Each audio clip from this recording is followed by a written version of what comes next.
Hey y'all, I'm Jimmy. And I'm Lisa. The kids are all grown up. Now it's our turn to have fun. So now you will find us camping. Yes, you will.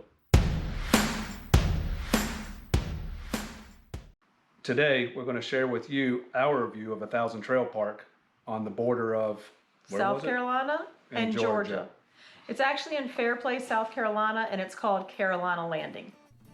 The great thing about this park is it's right off 85, literally 1.3 miles to the campground entrance.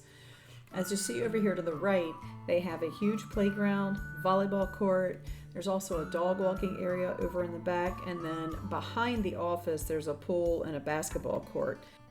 Somehow, while doing the tour of this campground, I missed the laundry facilities, but per the map, they are in the back of the building where the office is. So when you get here, you check in at the office, they direct you to the area they want you to go to, and it is a first come, first serve. Go pick your own site. The gate does work. There's nobody at the gate, but as usual, you have a code to get in. It is very slow to open, but at least it's secure. Some of the Thousand Trails properties we've been to, the gates aren't operational and anybody can come in. So the pull-through sites, which is where she directed us, are down here on the right-hand side.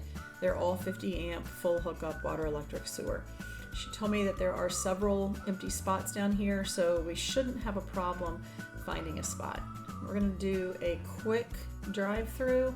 And I say that because the corners were a little tight at the ends of most of the streets, so there wasn't much quick about making the turns. We did find when we got there that there were a few sites still left open. There weren't many that we could fit in easily.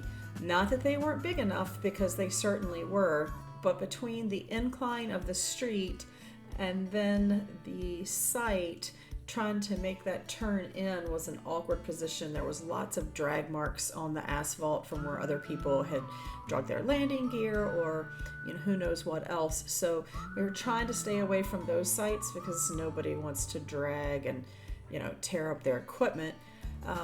We ended up finding a site that was kind of the best of what was available for us.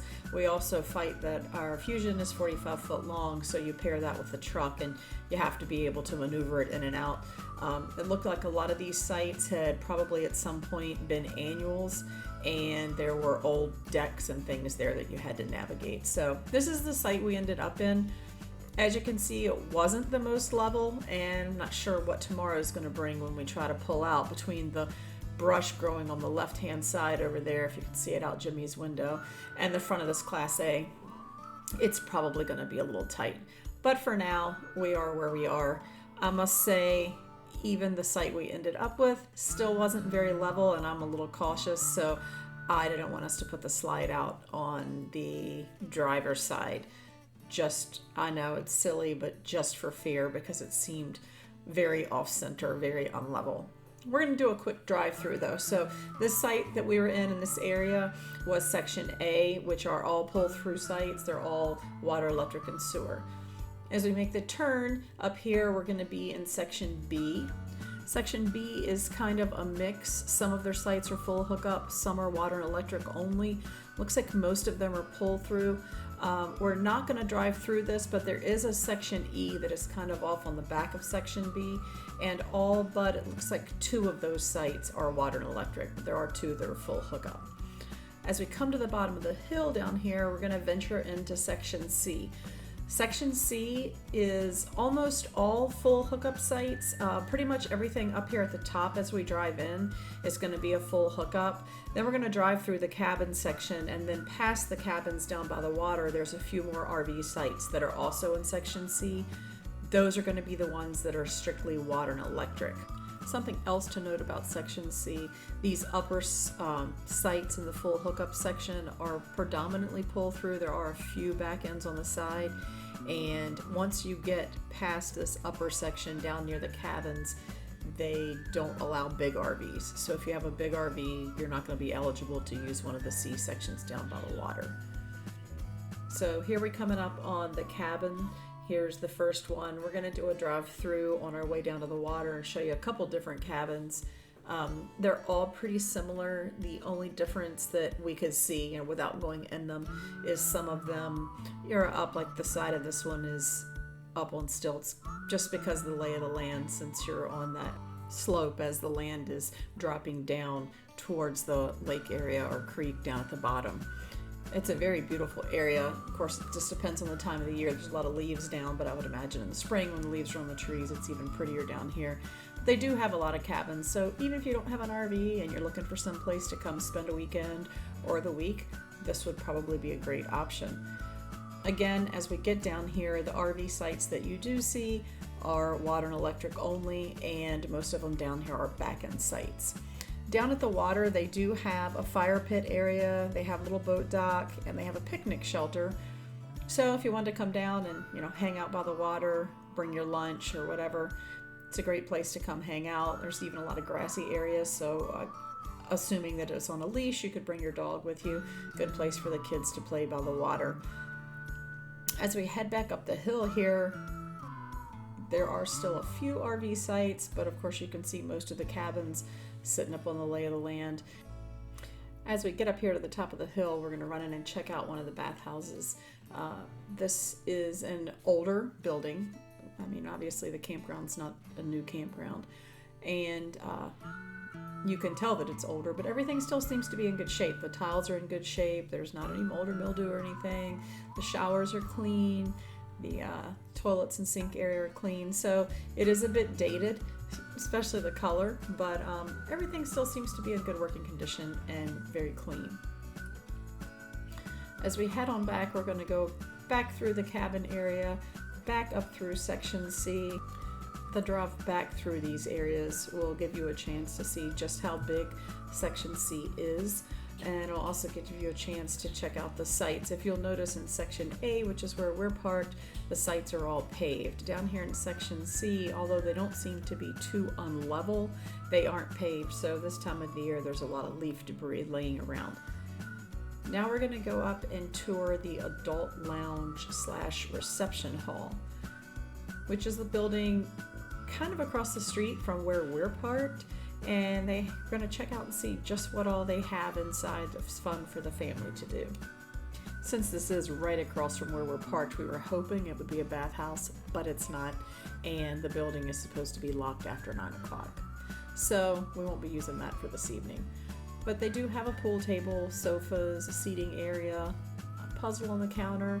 This is like a full kitchen back here, so I guess if you were wanting to have some sort of meeting or entertainment or just hang out for the day, you could. There is a restroom on this side. There's another one on the other side of the building too, so it's not male-female, it's just a bathroom.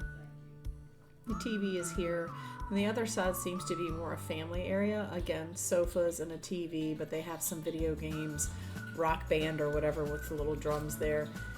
And then they have these areas over on the side that are kind of separated into different things, like one with cars and trucks, one that seems more like for little girls with the kitchen and that kind of thing, and some that are just whatever for kids to get in there and play. But if you had smaller ones that you were trying to keep to one area, that would be great. They do have this deck off the side that kind of overlooks the woods. The door's locked, so I can't get out there, but I guess at some point in time it's open. They do also have pool tables on this side. Overall, it looks like a great place to come, especially on a rainy day or maybe a chilly day. You need something to do to get out of the camper, but you can't be outside. This would be a good place to come. I know previously I mentioned that there was a basketball court and a swimming pool located behind the office, but you couldn't really see it in the video because we were on the other side of the building. If you look over here to Jimmy's left, that's where those areas are located, right behind the office. Now we're going to drive up and take a look at the family lodge and the other side of the campground. Have you ever stayed at the Carolina Landing Thousand Trails? If so, comment below. Let us know if you'd enjoyed your stay and what you liked and what you didn't like. As we enter this other area, you'll see the dump station here right at the very beginning off to your right, and then we will approach the family lodge and recreation area. I didn't get out and check out the family lodge. I would assume it's probably a lot like the other one. We did notice as we rounded the end of the building, what's labeled on the map as the recreation area appears to have at some point been a pool, but it's not any longer. So I'm not sure. I know a lot of the Thousand Trails parks have a family pool and an adults only pool. So perhaps at some time in the past, one of these pools was for the family and one was just for adults. So we're entering section F, which as you pass the family lodge, if you bear to the right, section F dead ends and then comes back around. All the sites in section F are water and electric only, and they do appear to all be back-end sites. You can see them all down to the right. It is a wooded area. There are a couple that look like they might have concrete pads, some of them that have decks from where perhaps they used to be annual sites. And then as you round out of section F, you come up onto section D. Section D is predominantly full hookups. Most of them seem to have these concrete pads. There are a few water and electric only sites nestled in between, and then the ones that are full hookups are off to the right. The ones that are water and electric only appear to be off to the left. But again, this section is back-end sites. There are no pull-through sites in this area. It does appear that some of the sites are under renovation. I'm not sure whether it used to be an annual area and now they're cleaning it up or what exactly is going on, but there is a lot of newly distributed dirt. So I'm assuming that they're going through and trying to clean up that area. As we're pulling out of section D, you can see the dumpsters up here on the right, which is a great place in my opinion because we're also rapidly approaching the gate, which means as you're pulling out, you can dump your trash. You don't have to search the campground for where the dumpsters are located. So here we are back at the gate. I've got to run in and let the office know what site we picked, but don't tune out just yet. We're going to spend just a few seconds telling you about what our experience was and whether or not we plan to come back to Carolina Landing in the future. Hang tight. So the main question is, would we stay there again? I would say probably so. It was very convenient. If you're on 85 and you're headed through South Carolina and Georgia, it's right off the interstate. So that is a huge plus. Had we gotten there earlier, we probably would have gotten a better site. We wouldn't have had any problem and we'd have had a much better feeling. So I don't want to say we'd never stay there again. I will say that if we stay there again, we will get there very early. Yeah, we will plan to get there much earlier in the day so that we don't have to deal with that. If you're ever on 85, headed through South Carolina and Georgia, you need a quick on and off place to stay for the night or even for the weekend. It was a very beautiful park. Thanks for tuning in, and do not forget to subscribe and give us a thumbs up if you like this video.